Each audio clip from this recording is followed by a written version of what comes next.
Germán, ¿qué tal? Buenas noches. Mi nombre es Moisés Steven Mesa Rodríguez. Soy ingeniero electrónico, sigo una maestría en informática biomédica. Actualmente me dedico me desempeño en la empresa Umaker, una empresa en la cual busca, digamos, principalmente dos componentes. Un componente que es mejorar la educación a través de enseñanzas, cursos, talleres, eh, tutoriales. Y por la otra parte, que el segundo bloque de Maker es tratar de hacer investigación y bueno, tratar también de ser un centro en el cual pueda potenciar la tecnología aquí en Perú. Actualmente estoy en ambos bloques.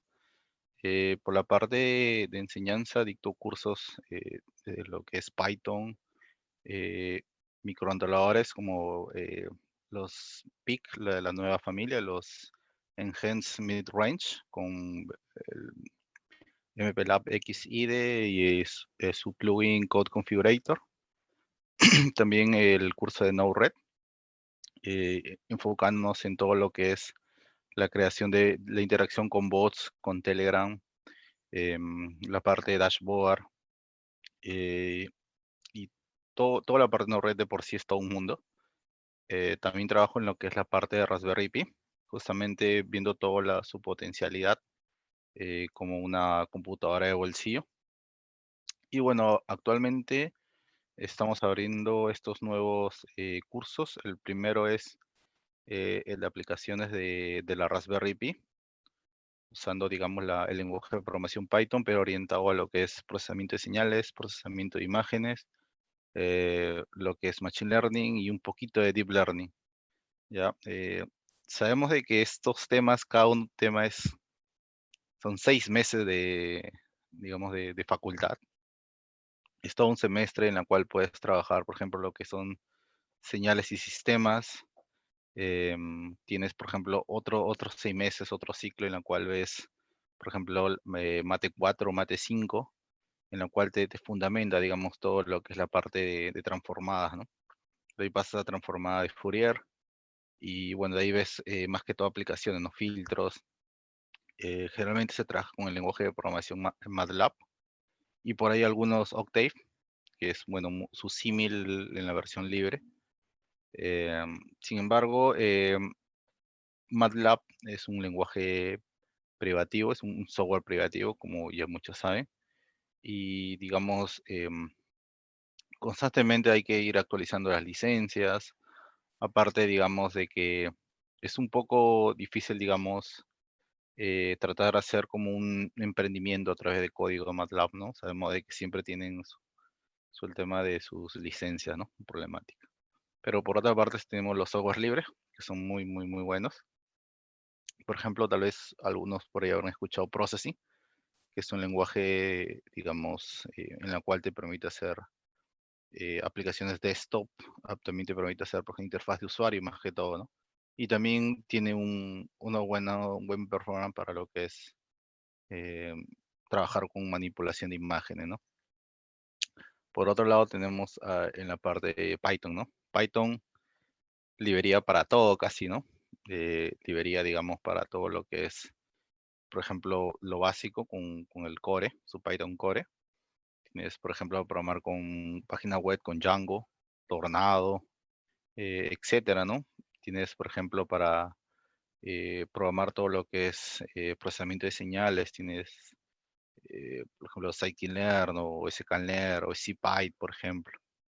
Manipulación de datos, NumPy, Pandas, etcétera, ¿no? Y bueno, también tiene todo lo que es la interacción con microcontroladores, ¿no? Como su librería PySerial, por ejemplo, ¿no? Sin embargo, trabajando digamos, con el lenguaje de programación en general, cualquier lenguaje, trabajando en nuestra PC, si bien es cierto, nos da bastante performance, porque nuestra PC generalmente tiene más recursos que cualquier microcontrolador o computadora de bolsillo. Sin embargo, una de las contrapartes es que nosotros, si queremos tal vez que la computadora funcione las 24 horas, 7 días a la semana, em, posiblemente no, digamos, no pueda cumplir esa labor, no porque la computadora, digamos, no lo puede hacer, sino tal vez nosotros la computadora lo usamos generalmente para muchos propósitos, ¿no? Videojuegos, abrir programas, por ejemplo, YouTube, algunas otras páginas que incrementan de ahí los recursos del sistema y puede ser que se sature, dependiendo obviamente de la máquina, ¿no? O sea, a lo que voy es que siempre es bueno tener algo dedicado, un servidor dedicado. Y bueno, ¿por qué no trabajarlo tal vez con un Raspberry Pi, ¿no? Si bien es cierto, Raspberry Pi también viene dentro de una gama de mini computadoras, como la Raspberry Pi, como menciona las Odroid, las PandaBoard, la BeagleBone, y a partir de ahí digamos, existen otras también que, digamos, tienen unas tal vez aplicaciones más puntuales, la Jetson Nano, por ejemplo, aunque siempre tiene la opción de repotenciar tus mini computadoras con tal vez un Movidius que te permite dar otros performance para trabajar con lo que es imágenes y videos. Entonces, básicamente lo que quiero concientizar tal vez con este taller es las potencialidades que se puede trabajar con el Raspberry Pi, bueno, y en este mundo, ¿no? Eh, y ahora, diciendo esto, voy a comenzar un poco con la introducción y vamos poco avanzando poco a poco hasta llegar, digamos, como con el tema, ¿no?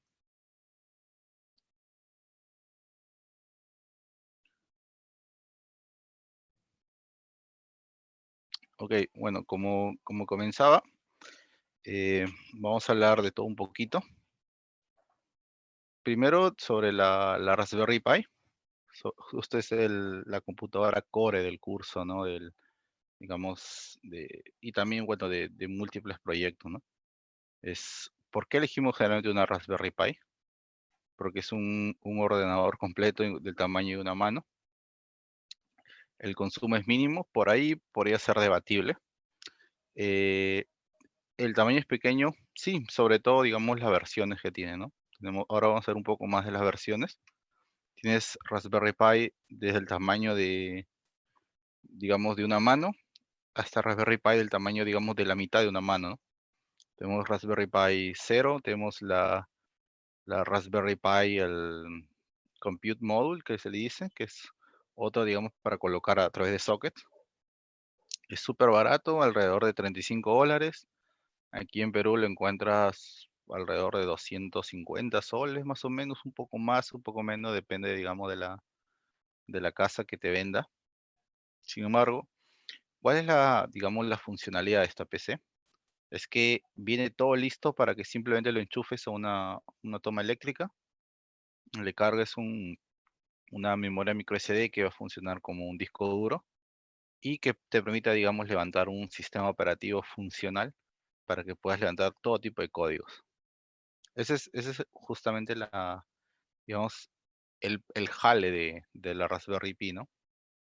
Acá hay que considerar algo muy, muy importante, que no hay que confundir, digamos, este tipo de mini PCs con tal vez con un microcontrolador, que también se le puede considerar una computadora como tal.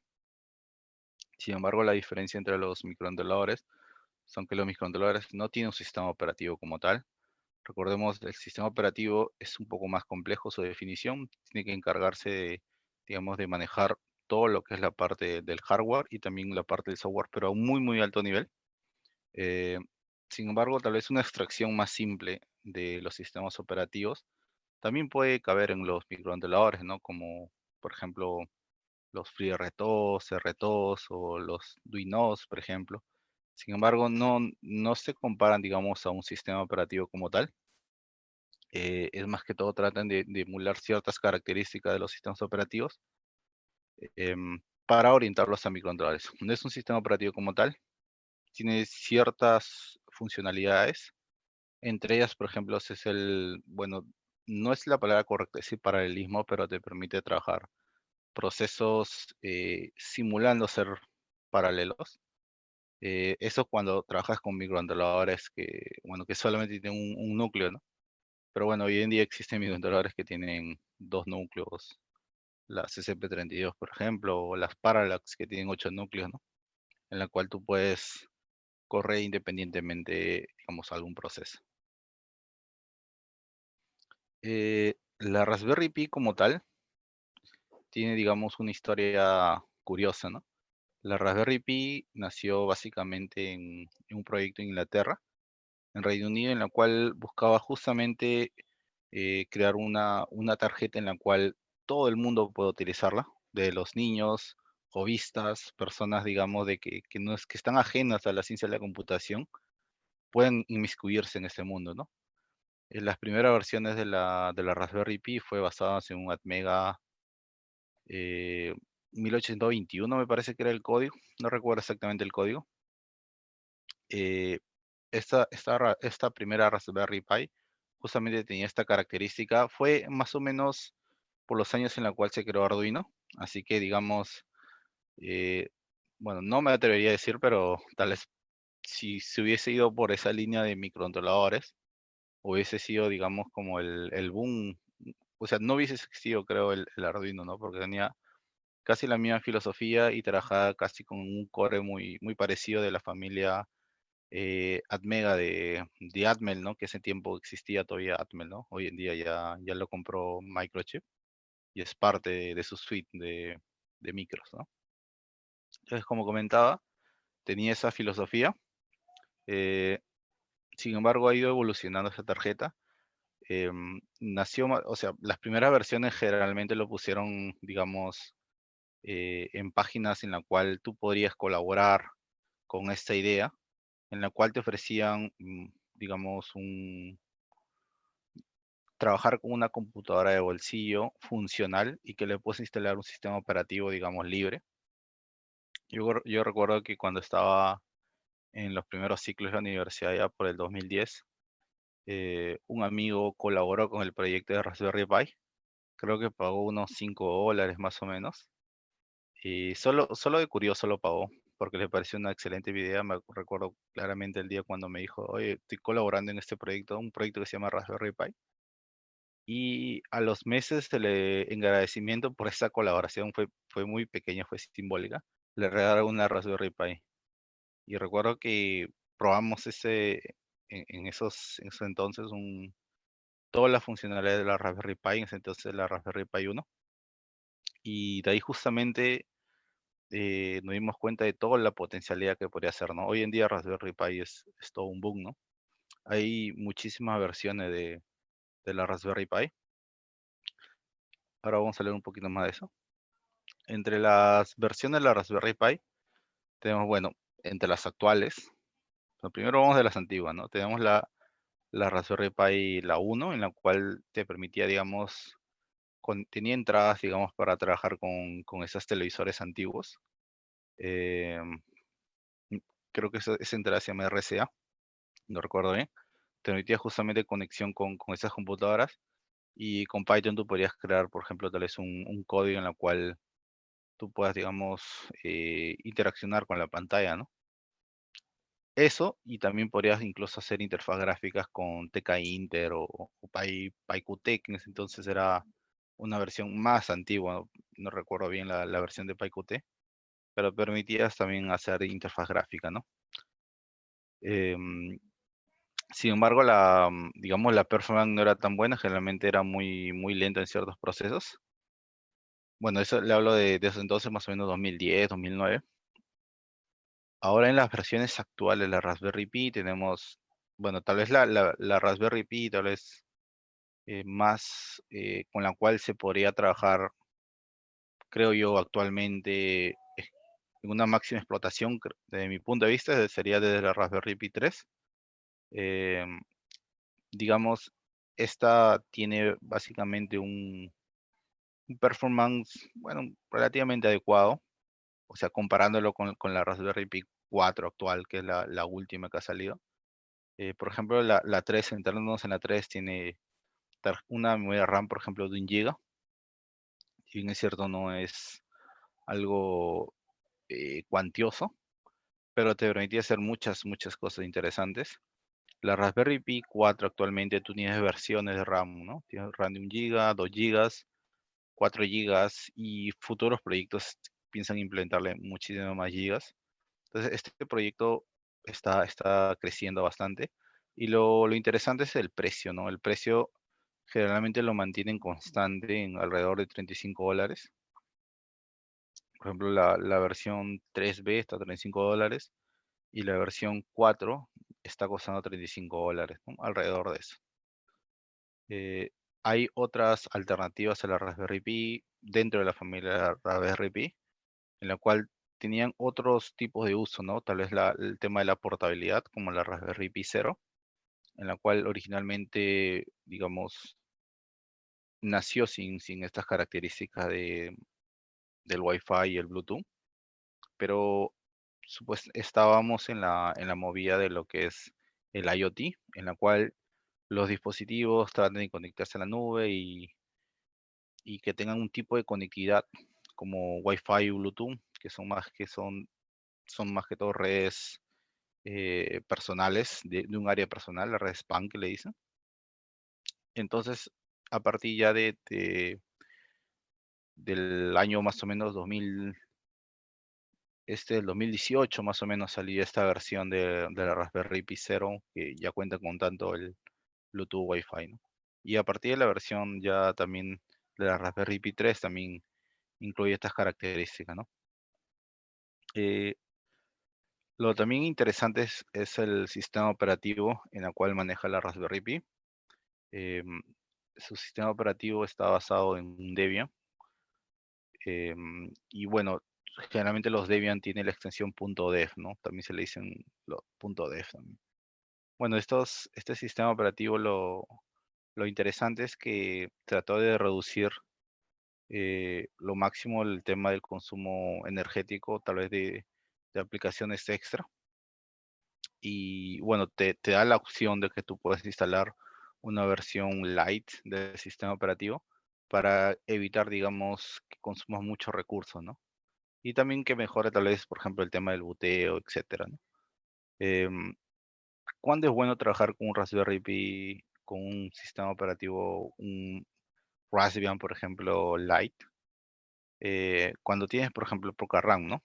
Por ejemplo, si quieres trabajar con un cero, más o menos que tiene 512 megabytes de RAM, yo, yo lo pensaría dos veces si es que si quisiera instalar algo gráfico, ¿no? Y preferiría instalar todo por consola, ¿no? Tal vez si tuvieras una Raspberry Pi 4, tal vez 4 GB de RAM, 2 GB de RAM, podrías instalar un entorno gráfico, hasta 1 GB de RAM podrías instalar un entorno gráfico, qué sé yo, ¿no? Dependiendo también a la aplicación, ¿no? Pero bueno, siempre es recomendable de que si tú no estás interactuando con algo gráfico en tu Raspberry Pi, yo recomendaría que trabajen con la versión Lite y empiecen a partir de ahí a instalar tus propios códigos, ¿no? Más que todo sería ahí darle un upgrade, instalar algunas librerías de Python y listo, ¿no? Y todo trabajarlo por modo remoto, por consola, ¿no? Por SSH. Bueno, entre las versiones de la Raspberry Pi, eso ya había comentado de la versión del A1, pero tal vez de acá considerar que también hay otros tipos de modelos, ¿no? Como la Compute Module que le mencionaba, que es una versión de Raspberry Pi en la cual busca, digamos, trabajar en paralelismo con otras. Es más que todo para hacer un proyectos tipo cluster, por ejemplo. También tienes otras versiones como la A más, ¿no? Que es, digamos, también su RAM también me parece que era 512 megabytes. Pero sin embargo, digamos, tenía otro objetivo, ¿no? Que era más que el tema de la portabilidad, que es justo uno de los antecesores al cero, ¿no? También, ¿no? También algo curioso que en el tema de la Raspberry Pi, su sistema operativo, bueno, ya no es el Raspbian. O sea, sí es Raspbian, pero le cambiaron el nombre.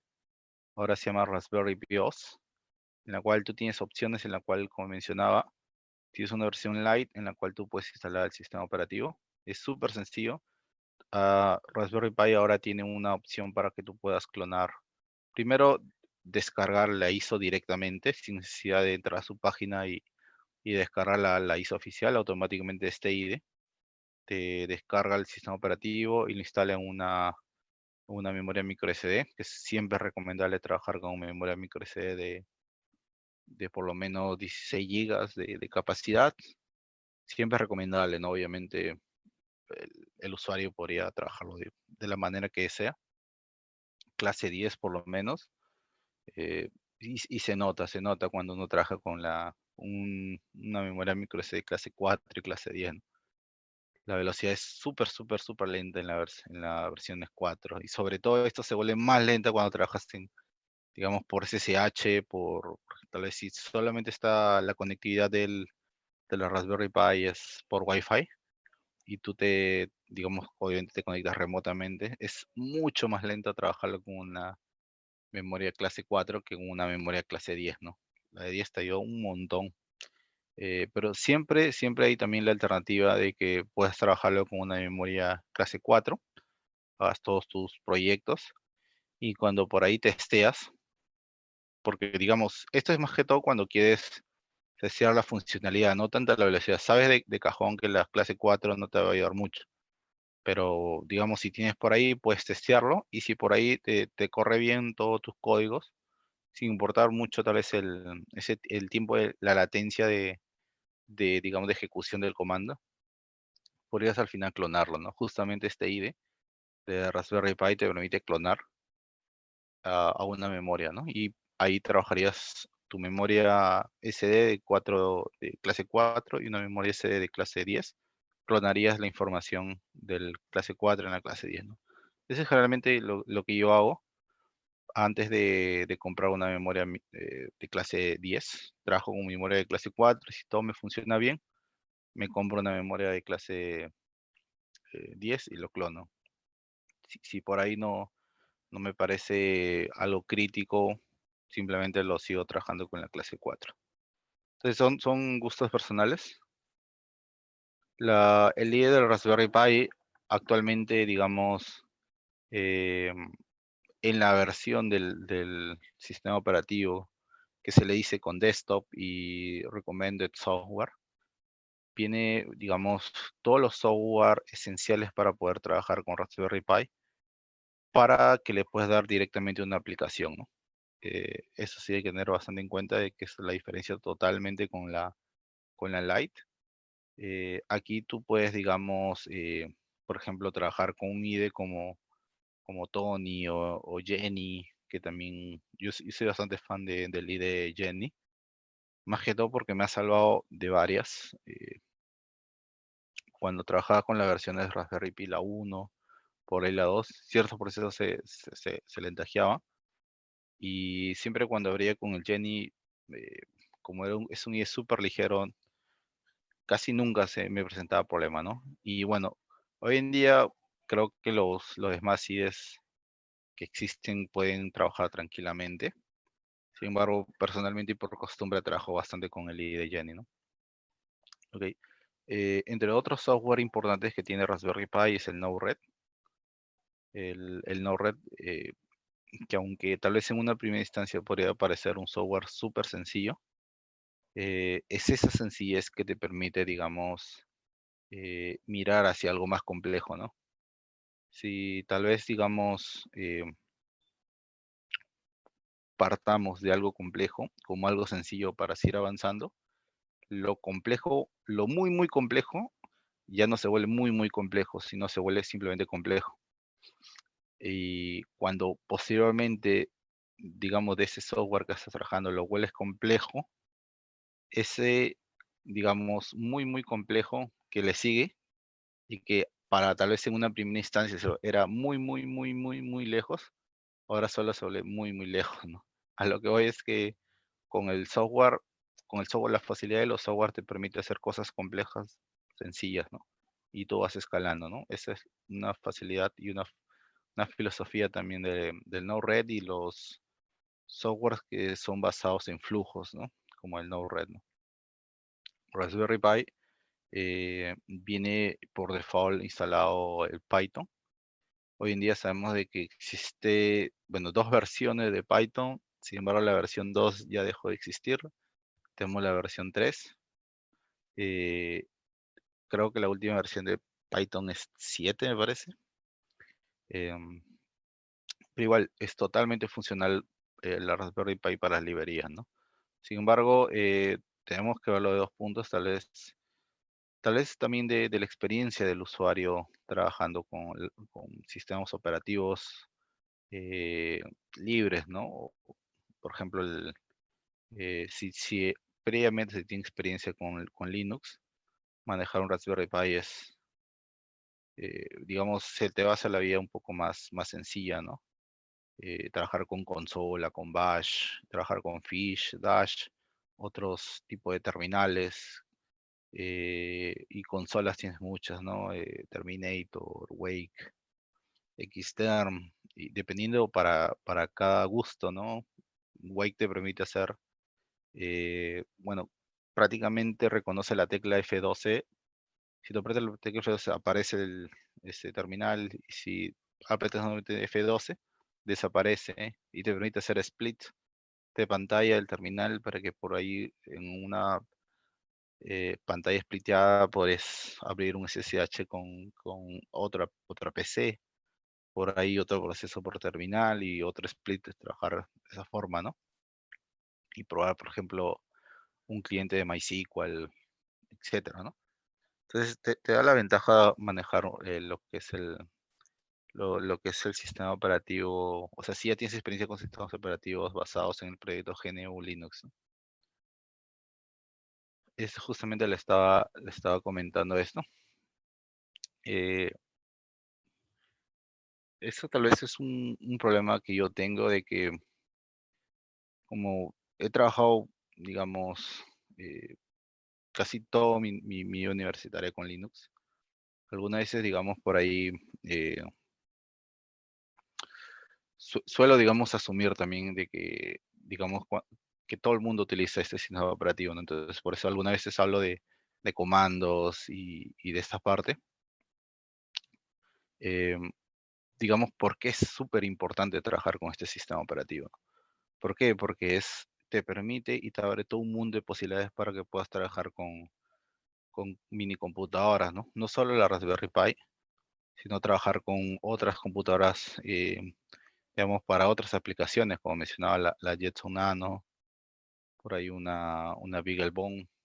Hay BeagleBone orientados para robótica, en la cual esa mini computadora tiene ahí drive de motor, hardware de encoder dedicado, eh, tiene todavía un hardware para que puedas comunicarte por diversos protocolos de IoT.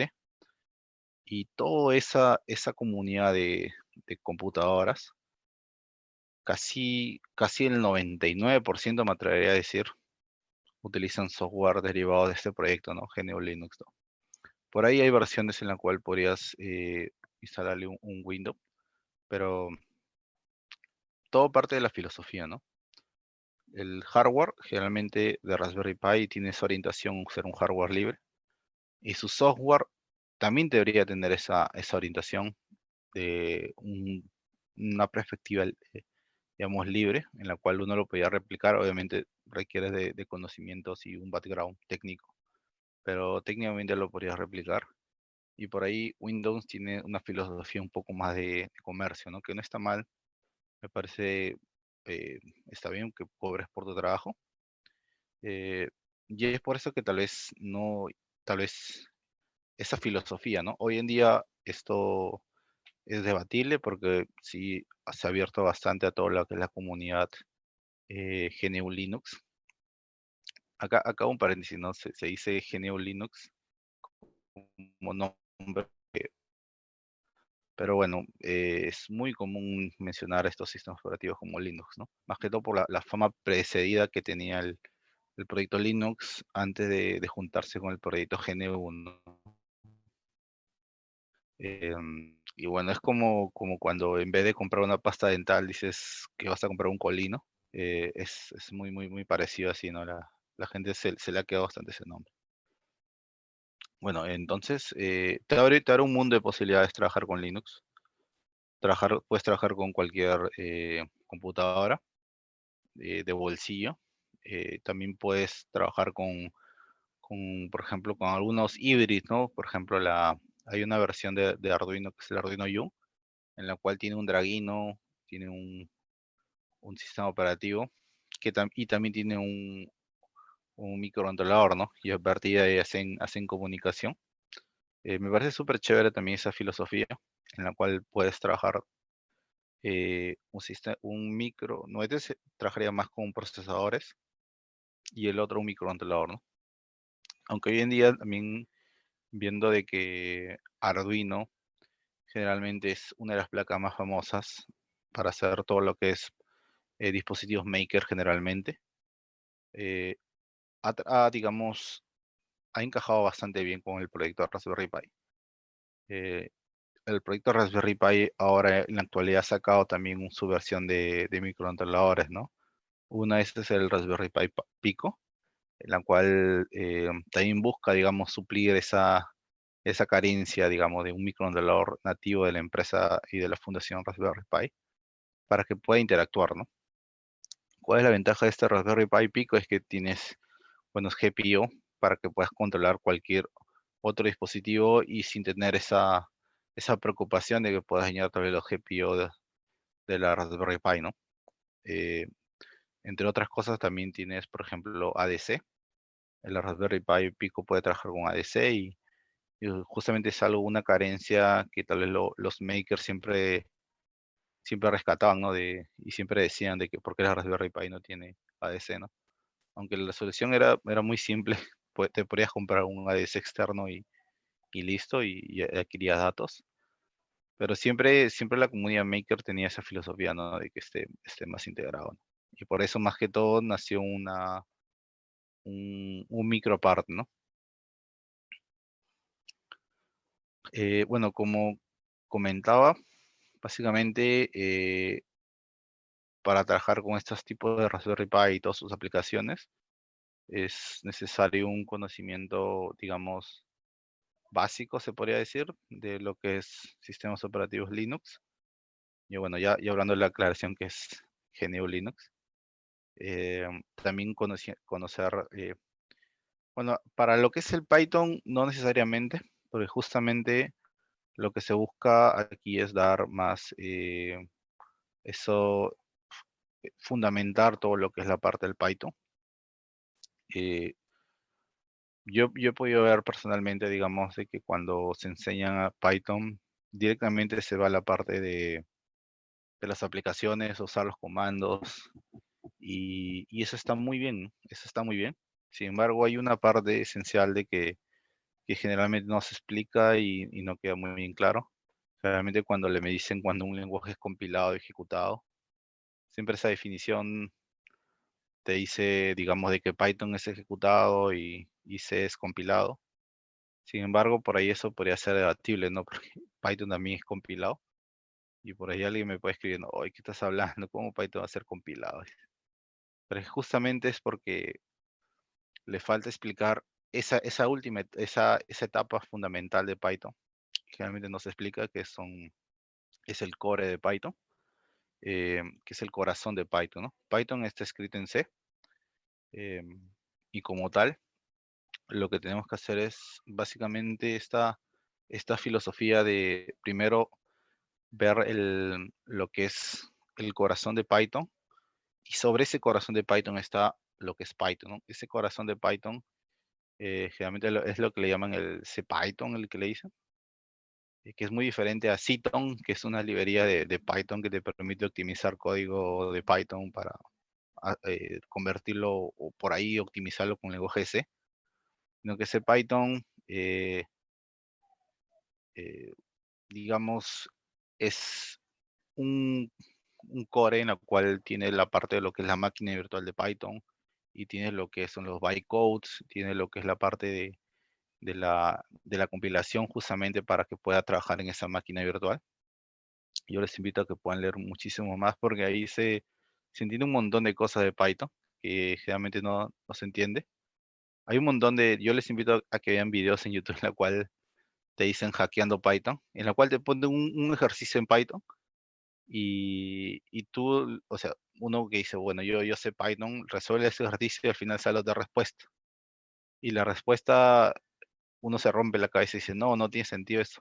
Y justamente esos tipos de respuestas de esas curiosidades de Python se resuelven uno lo entiende desde el punto de vista de la máquina virtual, ¿no? Bueno, tal vez eso me pueden escribir al interno y se les paso esos tipos de links, que son más que todo hackeando Python, ¿no? Y es justamente esa etapa, ¿no? Python, si bien es cierto, es ejecutado, pero tiene una parte de compilación, ¿no? Y bueno, Python, el fundamento de Python hasta más o menos empieza desde el inicio, es el tipo de variables, termina en lo que es manejo de módulos, paquetes, cómo crear clases por ahí, herencia, polimorfismo, ese es como el Python Core, ¿no?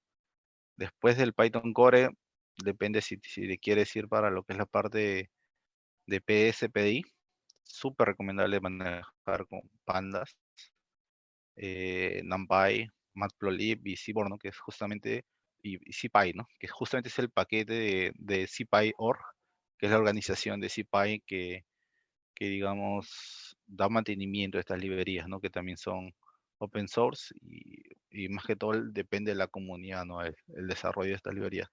Sin embargo, son súper complejas y cada una de estas librerías tiene una funcionalidad para un tipo de proyecto, ¿no? Entonces, Python es súper importante. Y por ahí también manejar un poco de redes también, súper importante. ¿Por qué? Porque trabajando con redes, digamos, no dar esos skills para poder acceder remotamente, por ejemplo, trabajar con IPs, gateways, esos términos, ¿no? Más que todo lo ultra básico, pienso. Y las aplicaciones en la Raspberry Pi hay un montón. Yo en la maestría de informática biomédica tuve la suerte de poder, digamos, eh, participar en diversos proyectos de laboratorio de ingeniería biomédica, en la cual, digamos, por ejemplo, parte de los proyectos era tratar así instrumentación para proyectos de contenido biológico, por ejemplo, microscopios.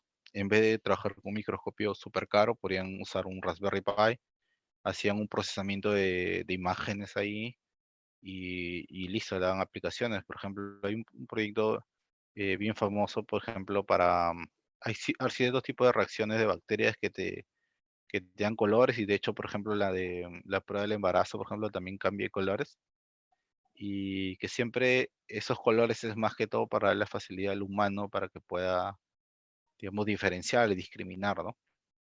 Pero, ¿qué pasaría si le pones ahí un Raspberry Pi con una cámara corriendo OpenCV, con un código que te puede discriminar colores? Simplemente tú podrías tener ese test y automáticamente en cuestión de segundos enviarlo por correo electrónico, por ejemplo, ¿no? Y todo de manera automatizada, ¿no? Esa es la ventaja de trabajar con esos tipos de sistemas, ¿no? Y aparte de trabajar con los GPIO y los protocolos del Raspberry Pi es súper sencillo. Eh, obviamente también hay que tener algunos conceptos que ahora voy a comentar. Bueno, en general, otros proyectos de Raspberry Pi, por ejemplo, en la parte médica hay un montón. No sé si han escuchado el GNU Linux, que se le dice, GNU Linux. No, se llama GNU Hell, perdón. Me estoy equivocando, GNU Linux no. GNU Linux sino, pero GNU Hell se llama. El proyecto GNU Hell es un proyecto de código abierto en el cual busca, o bueno, ya está implementado todo lo que es un software el software informático de un hospital. ¿Y qué ventaja te da esto? Es que ya tiene instalado el software para poder hacer recepción de pacientes, asignación de citas, digamos, registro electrónico de los datos del paciente. También una etapa en la cual te da reportes a los médicos. Y uno podría decir, ¿y eso de qué me sirve, no? Y eso podría ser un montón, porque digamos, también tiene un API en la cual te permite conectarlo con sensores, ¿no? O sea, digamos que tienes un Raspberry Pi que funciona como un hospital y toda esa capa le adicionas, por ejemplo, un sensor, digamos, de presión, ¿no? Por ejemplo, pero que esté conectado por IoT y que en tiempo real lo envíe al Raspberry Pi, eso lo almacena en la base de datos del GNU Health y lo transmite, digamos, por tal vez HL7, por ejemplo, que es otro estándar para lo que es salud, ¿no? Y te da esta funcionalidad de jugar con estos códigos, ¿no? A mí siempre me gusta, digamos, verlo de este punto de vista, porque yo parte de mi pasión en la parte de la ingeniería y donde me estoy abocando más en la parte de IoT, trabajar con dispositivos que tienen estos códigos XLP o LP, ¿no? Que son Extreme Low Power, Ultra Low Power, en la cual son microcontroladores que no funcionan ni 5 voltios ni a 3.3 voltios, sino son micros que trabajan a 1.6 voltios y menos, ¿no? Por ejemplo, los PIC de las nuevas familias, los Enhanced Mid Range, que son los PIC, por ejemplo, 18F57Q43 o el 16F, bueno, los que empiezan con uno generalmente son de esta familia. Tienen esa perspectiva, ¿no? De trabajo de bajo consumo y también de funcionamiento a bajo voltaje, ¿no? También tienes otros micros, por ejemplo, em, los STM32, por ejemplo, de la familia L, generalmente son lo que tienen este estándar low power y extreme low power, ¿no? ¿Y cuál es su característica? Es que, digamos, tienen esta funcionalidad de ser como la parte delantera, ¿no? Justamente son los que van conectados a un sensor para que van a monitorear algo, ¿no? Por ejemplo, no sé, el volcán o otro tipo de sensor. Adquiere los datos y le envías por un tipo de telecomunicación eh, IoT, puede ser Sigfox, LoRa, Narrowband. Por ahí podrías trabajarlo simplemente con un radioenlace. Pero al final esos datos quieres enviar a la nube, ¿no? Y necesitarías un intermediario, ¿no? Y este intermediario, ahí cae cajón, trabajarlo con una mini computadora, ¿no? Y aquí uno de los que se podría trabajar y que tranquilamente cumple su función es un Raspberry Pi, ¿no? Si bien es cierto, la Raspberry Pi también se le suele llamar o se le suele considerar si es, o siempre hay esta pregunta, ¿no? De que Raspberry Pi es un dispositivo IoT o no es de IoT. Algunos dicen, bueno, leyendo los foros, ¿no? No es un dispositivo IoT porque su consumo energético es elevado, ¿no? Su fuente te pide 4 amperios, mientras que los micros de IoT como tal, supuestamente, son de esta familia XLP, en la cual trabajan 1.6 voltios y su corriente, digamos, en modo Deep Sleep es nanoamperios, ¿no? Y el Raspberry Pi no tiene esa perspectiva, ¿no? Sin embargo, si lo vemos de otra óptica, una óptica un poco más grande, de un enfoque un poco más amplio, podemos considerar que la Raspberry Pi, como un nuevo colector de información y que tú puedas implementar ahí algoritmos de inteligencia artificial, podría tranquilamente suplir o descongestionar algunos procesos que puedas requerir de la nube, ¿no? Como por ejemplo, consultar a través de un API por ejemplo, una API de Amazon, por ejemplo, Recognition, por ejemplo, que te permite saber si esa persona, bueno, detectó su rostro o no detectó su rostro, o la mascarilla, si te usa mascarilla o no mascarilla. Esos códigos y esos ya están implementados en la nube. Y lo único que haría es simplemente hacerle un get y enviarle la imagen y pedirle un get, ¿no? De que si es que hay una máscara ahí o no hay una mascarilla. Y te devuelve un API, un JSON que te dice sí, no, punto.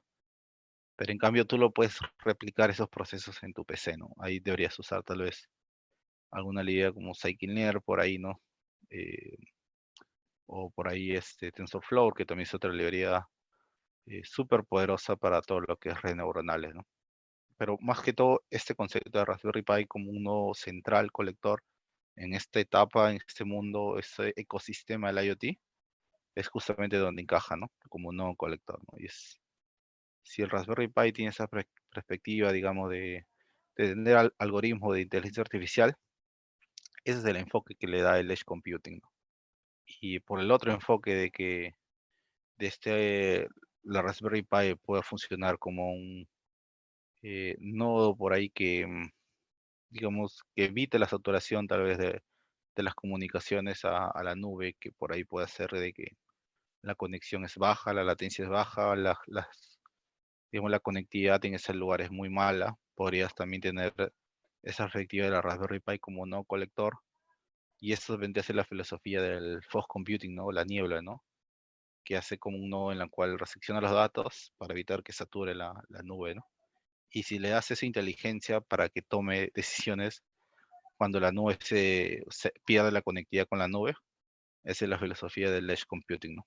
Y que la Raspberry Pi se puede repotenciar con una tarjeta externa como un Ovidio, ¿no? Y bueno, entonces, basándose en ese ecosistema que le menciono, ahí es justamente donde toma la importancia de aplicar los algoritmos de IA en una Raspberry Pi, ¿no?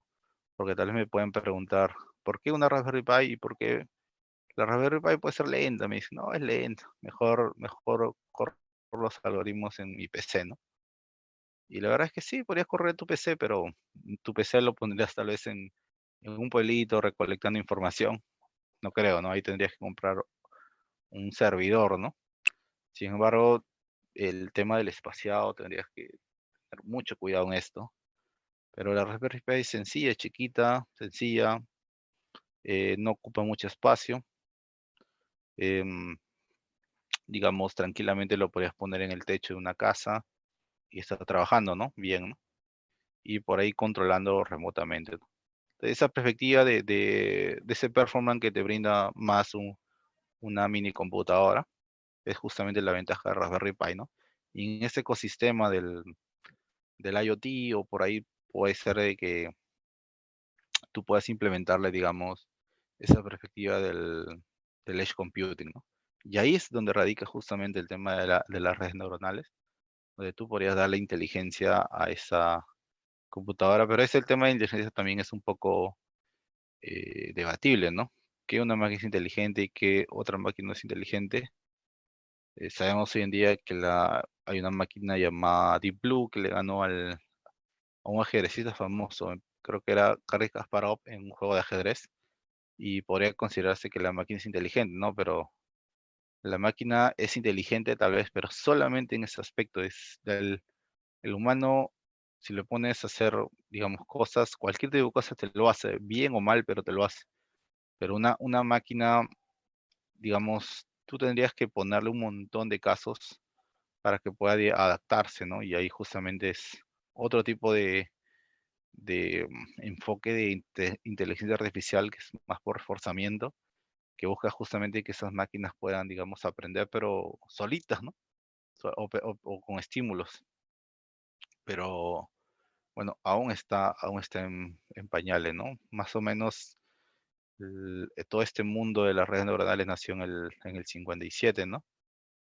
Con Frank Rosenwald, que propuso el modelo del perceptron como una alternativa, digamos, un modelo matemático que podría representar lo que es la parte de una neurona humana. Él planteaba, digamos, que se pueden tener aplicaciones justamente emulando matemáticamente esas neuronas humanas y replicarlos en computadoras, ¿no? En ese tiempo el término computadoras era como, wow, lo máximo, ¿no? Hoy en día vemos a Arduinos por todos lados, a 10 soles, 8 soles. Bueno, eh, ¿por qué se quería, digamos, de que darle esta chance, crear o investigar en las máquinas, ¿no? Porque el humano, si bien es cierto, es una máquina perfecta, llega un punto en el cual se cansa. Si le das una acción muy repetitiva, por ejemplo, hoy en día las personas, digamos, eh, un claro ejemplo, cuando vas al mercado, a un centro comercial y siempre hay una persona en la puerta que te toma la temperatura y si tú lo ves, tal vez en la mañanita el pata está, pero, cha, que bacán, ¿no? Hasta que te toma una vez, se fija ahí, te dice, sí, no, 36 pasa, ¿no? Te echa alcohol, ¿no? Pero anda ahí 5 de la tarde, está el pata ahí, ni siquiera mira digamos, el termómetro, y dice, ya pasa, nomás pasa. ¿Por qué? Porque la persona se cansa, se aburre, cuando hay procesos súper repetitivos se aburren, ¿no? Y ahí es justamente donde radica darle, digamos, estos algoritmos para evitar, digamos, que en algunos casos pueda interactuar un humano, ¿no? Otras aplicaciones podría ser tal vez la parte de exploración marítima, ¿no? Un humano no puede resistir sin un equipo adecuado más de 2 minutos, ¿no? o por ejemplo fuera de la Tierra, ¿no? Bueno, las redes neuronales han ido evolucionando. Eh, el modelo Perceptron, digamos, nació en el 57, pero sin embargo, las primeras publicaciones del modelo Perceptron y sus posibles aplicaciones ya vendrían más o menos 10 años después, ¿no? De ahí se conocen esto mundialmente como el invierno de la IA por ciertos problemas a nivel mundial y por ciertos también problemas económicos, ¿no?, que hubo, ¿no? Eh, Más o menos para el 86 se tuvo una retomación, que es los algoritmos del backpropagation, que trata, digamos, de corregir los errores, ¿no? O sea, tu modelo neuronal, digamos, eh, va a funcionar, pero siempre tú tienes que ver también los errores que cometen, ¿no? Y levantar esos tipos de errores, ¿no? De ahí nacieron otros tipos de modelos, como las redes neuronales convolucionales, que tratan, digamos, de por ahí guiarse de la parte de la anatomía del ojo humano. O sea, prácticamente estos modelos de redes neuronales buscan o se inspiraron de algún proceso humano. ¿Por qué? Porque el humano es la máquina perfecta para sobrevivir y aprender, ¿no? Como mencionaba, a un humano le puedes poner a hacer un montón de cosas y solamente por el instinto de supervivencia que bueno, también, bueno, escala también a todos los animales, te es instinto de seguir adelante, ¿no? Y de sobrepasar cosas, ¿no? Como mencionaba, justamente este es un modelo de red neuronal en la cual tú tienes que tener varias consideraciones, entre ellas tienes tus variables de entrada. Estas variables de entrada son, digamos, lo que tú vas a conectar, por ejemplo, a un sensor, a diferentes tipos de sensores. Estas datas, digamos, van a tener, digamos, que pasar por ciertos procesos. Eso ahora voy a comentar un poco más.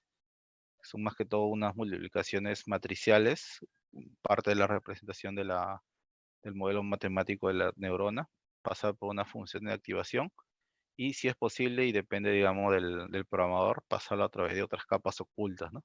Estas capas ocultas van a tender a hacer un proceso semejante, pero a fin de, digamos, discriminar varias cosas, ¿no?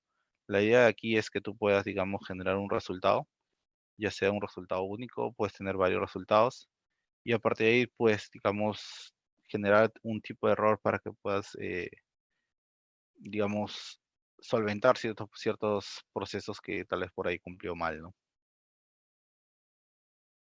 Este justamente es el modelo matemático de las neuronas en la cual tú tienes entradas, tienes unos pesos, prácticamente esto, tal vez en cristiano podría entenderse como que, em, ¿qué pesa más, por ejemplo? Si tal vez una decisión depende, digamos,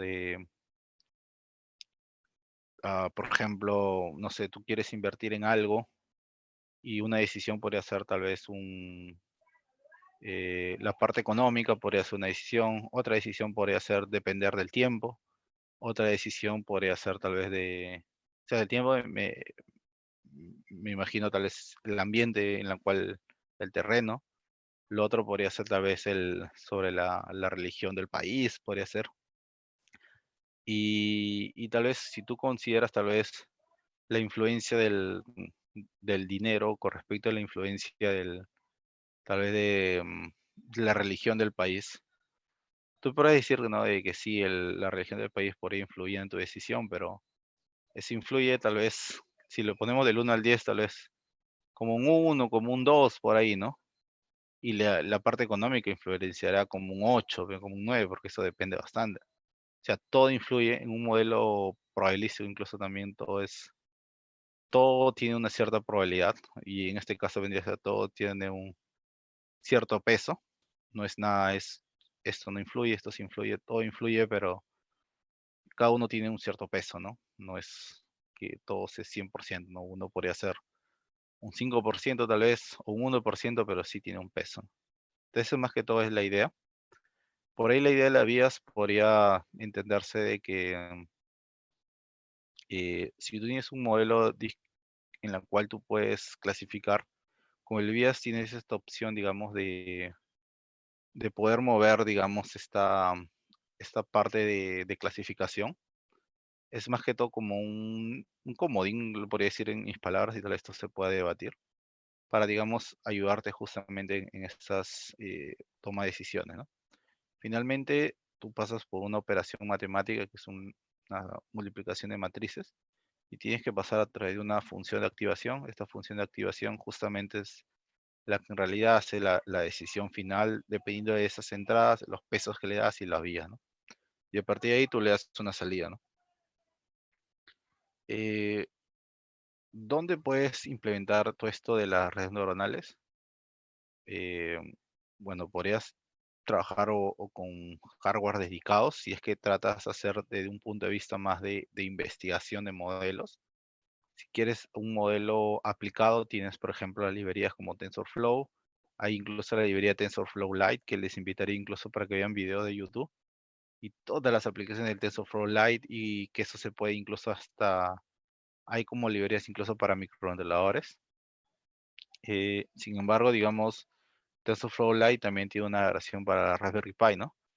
La que he podido probar es la versión 2.0. Sin embargo, hoy en día está en una versión un poco más adelantada. Em, y esto es básicamente, bueno, por el soporte, ¿no? Por el soporte. Yo antes tenía la versión 1.14, sin embargo, con las nuevas versiones de NumPy hay un problema incluso con el tema del- de las dimensiones que ocupa cierto tipo de datos NumPy. Yo les recomendaría tal vez por ahí que puedan jugar con la versión 2.0 de TensorFlow, pero para Raspberry Pi. Bueno, esta diapositiva era antes de esa. Esta era sobre lo que le mencionaba sobre las funciones de activación.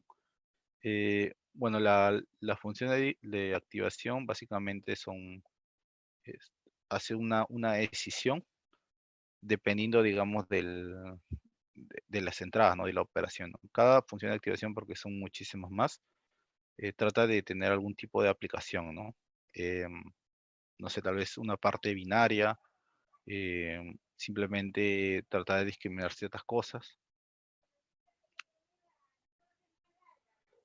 Para el tema, digamos, de poder aprender lo que sea, por ejemplo, gestos, no sé, tal vez procesamiento de imagen, de voz, la idea fundamental es poder, digamos, primero, ya que, digamos, la perspectiva es trabajar con un Raspberry Pi en este modelo de IoT o de ecosistema, digamos, de colector. La idea fundamental, bueno, partiría de adquirir datos de un sensor, puede ser cualquier tipo de dato de sensor, por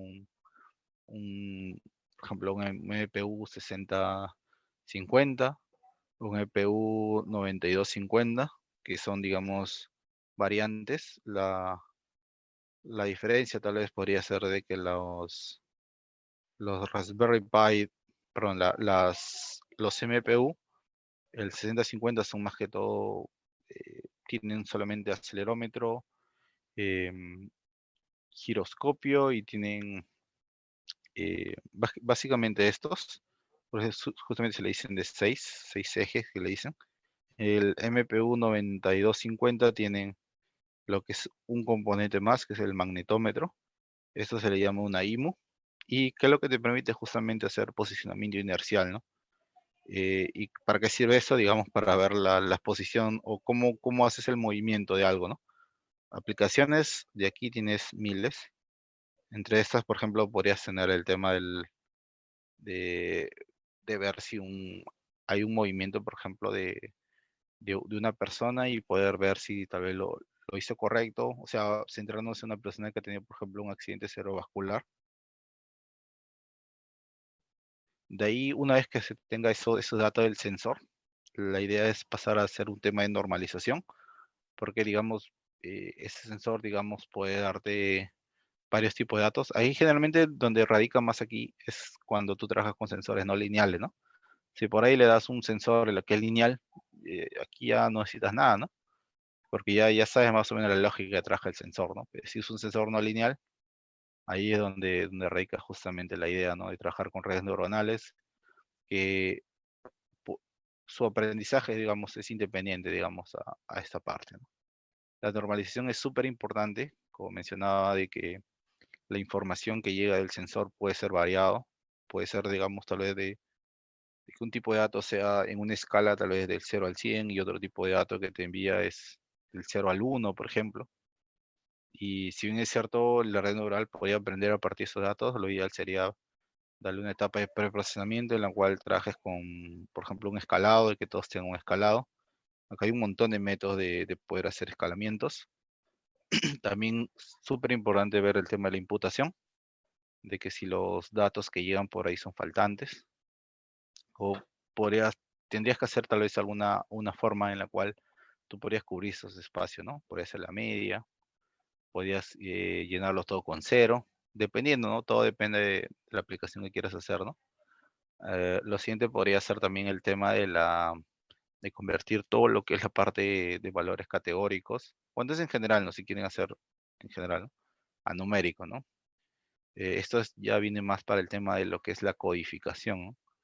Aquí tú puedes tener codificación binaria, si por ahí solo quieres tener dos salidas. Hay otro tipo de codificación que se llama el one-hot encoding, en la cual ese uno quiere decir, el one-hot es uno caliente, que quiere decir, digamos que, por ejemplo, si algún tipo de dato que no es numérico, tú lo puedes convertir justamente a numérico, ¿no? Pero las salidas, digamos, van a ser, o bueno, o las entradas, digamos, van a tener más columnas, ¿no?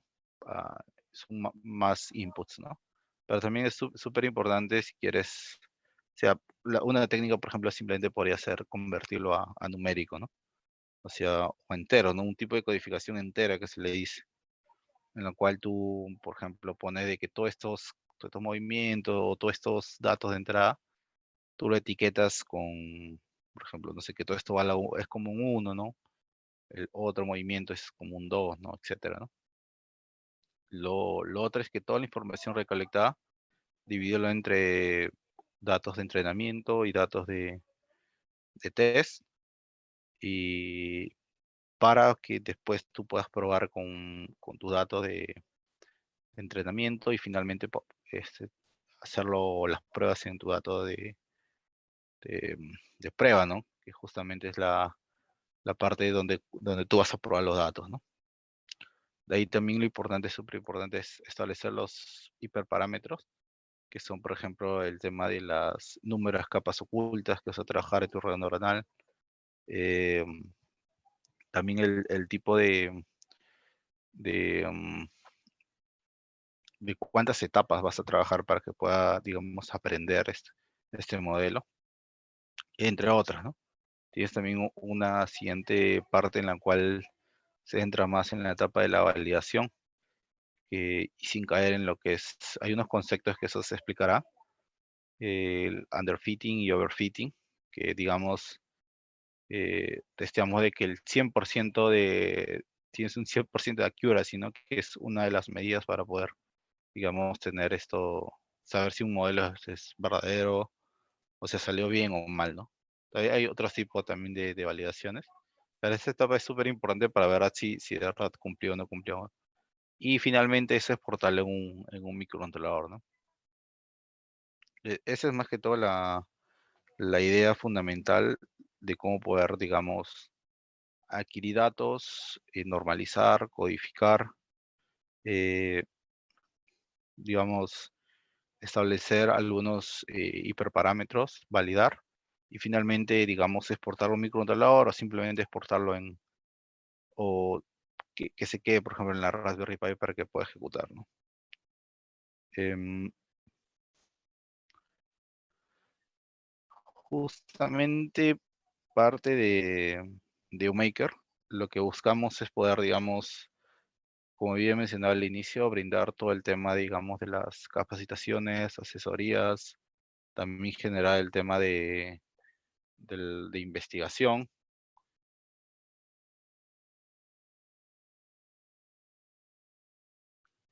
Y parte de eso es justamente que hemos aperturado un curso para ver todo lo que es el tema de lo que es PDI, PDS y lo que es inteligencia artificial.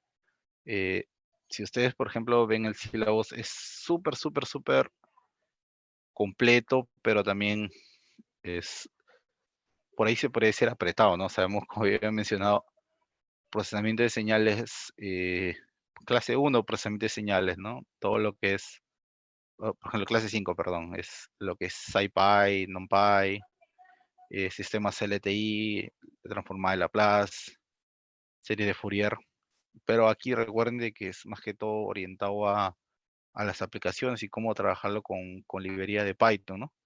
Finalmente, la idea es justamente de que este curso pueda, digamos, brindar de todas las bases de Python y con sus respectivos, digamos, fundamentos en la matemática para que puedan aplicar, ¿no? Para eso justamente se empieza con todo lo que es Python. eh, Se va a empezar así Python desde cero, así, desde lo que es la parte de lo que es, por ejemplo, la máquina virtual, la parte de entradas y salidas, todo lo que son las funciones, módulos, paquetes, cuál es la diferencia entre install, pip, pip3, y todo eso obviamente aplicado a la Raspberry Pi, ¿no? Trabajar con lo que es el tema de los periféricos, PWM, servomotores, por ejemplo. En la clase 3 se ve todo lo que es trabajar con el ADC, y para eso el ADC que trabaja con el SPI se trabaja con el protocolo SPI, se explica qué es el protocolo SPI y por qué es uno, porque es, digamos, tiene mejor performance de otros protocolos. De ahí se interactúa con microcontroladores, ya sea por MQTT, que es un protocolo IoT, y serial también se va a ver. Lo que te va a permitir comunicar serialmente es que, bueno, es una comunicación por cable, pero una comunicación wireless podría ser con MQTT, ¿no? Que es otro, y es súper sencillo, no es nada complejo, ¿no? Parte de eso se va a ver cómo se puede interactuar con las TIVAs, TIVA-C, la CCP32, y bueno, en general cualquier otro, ¿no? De ahí justamente ya entramos al bloque 2, que creo que es donde la mayoría se centra, ¿no? Y busca, ¿no? De que es justamente lo novedoso, ¿no? Como le mencionaba, es un compilado de prácticamente toda la mate, pero fundamentados en lo que es la parte Python. Sabemos de que por ahí tal vez vemos mate 4, mate 5 y, y ya, y queda solamente en teoría, ¿no?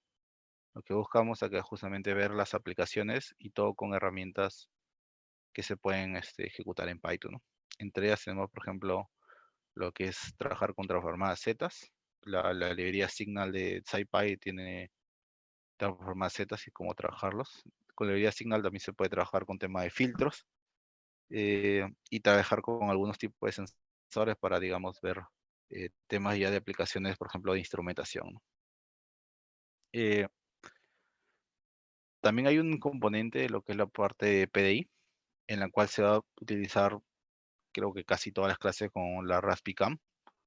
Súper recomendado que se pueda tener para que puedas, digamos, extraer datos de, bueno, la captura de una imagen y poder hacer manipulaciones, ¿no? Filtros, digamos, conversión de, digamos, de datos, segmentación, que justamente eso es, también es lo que es la parte del preprocesamiento, para que al final tú puedas extraer características importantes, ¿no? De ahí, ¿no?